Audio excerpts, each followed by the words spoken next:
মিমের সঙ্গে 1 এপ্রিল বহরমপুরে সভা করবেন ঘোষণা করলেন হুমায়ুন কবির। আপনারা দেখেছেন ইতিমধ্যেই কিন্তু আসাদুদ্দিন ওয়েসি তিনি হুমায়ুন কবিরের যে নতুন ঘোষণা করা দল অর্থাৎ আম জনতা উন্নয়ন পার্টি তার সঙ্গে এবার জোটবদ্ধ হয়ে পশ্চিমবঙ্গের বিধানসভা নির্বাচনে লড়াই করবেন ইতিমধ্যেই ঘোষণা করেছেন।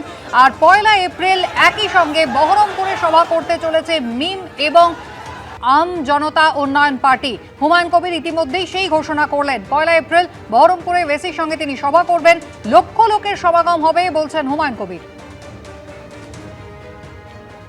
मैं फर्स्ट प्रोग्राम करेंगी 1 अप्रैल बहरमपुर से मेरा बड़ा भाई मौजूद रहेगी बेला 1 बजे। बहरमपुर के लाखों लोग को लेके मैं पहला सभा बड़ा भाई के लेके मैं करूँगी। बाद में कौन कौन डेट में 20 सभा बड़ा भाई मुझे साथ देगी और उनको जो जो स्टेट लीडर है, बिहार का है, हैदराबाद का है, जितना जितना आएगी वो तो बाद में सब आपको सोचा जाएगी, सब लोग मिल जाएगी।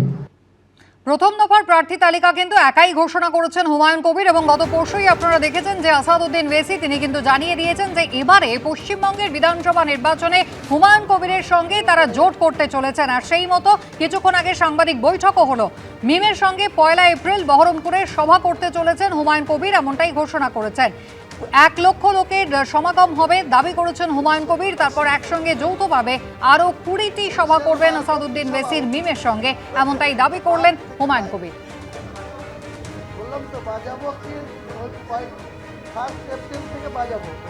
গত পরশুই কিন্তু আসাদুদ্দিন ওয়েসি তিনি জানিয়ে দিলেন যে এবারে মিমের সঙ্গে কিন্তু জোট হতে চলেছে আম জনতা উন্নয়ন পার্টি।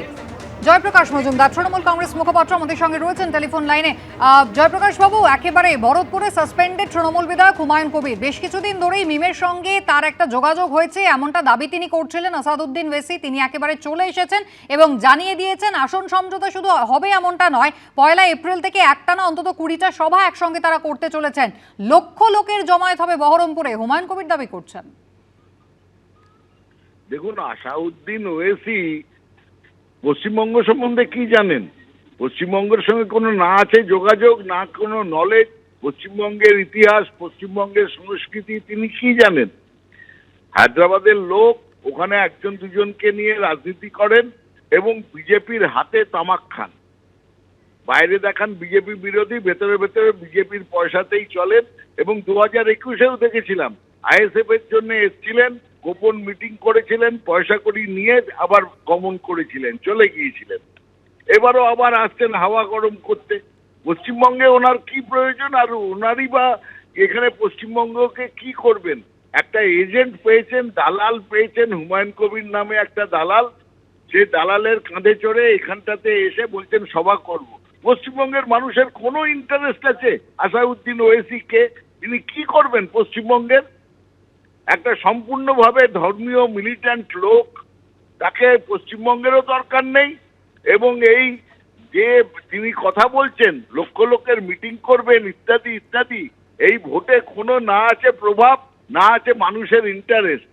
সুতরাং আসাদুদ্দিন ওয়েসি এখানে এসে তার অনেক উদ্দেশ্য থাকে, পয়সা কড়ির উদ্দেশ্য, পার্টি চালাতে হয়, এইসব নানা রকম কু উদ্দেশ্য ষড়যন্ত্রমূলক ব্যাপার নিয়ে উনি কাজ করেন।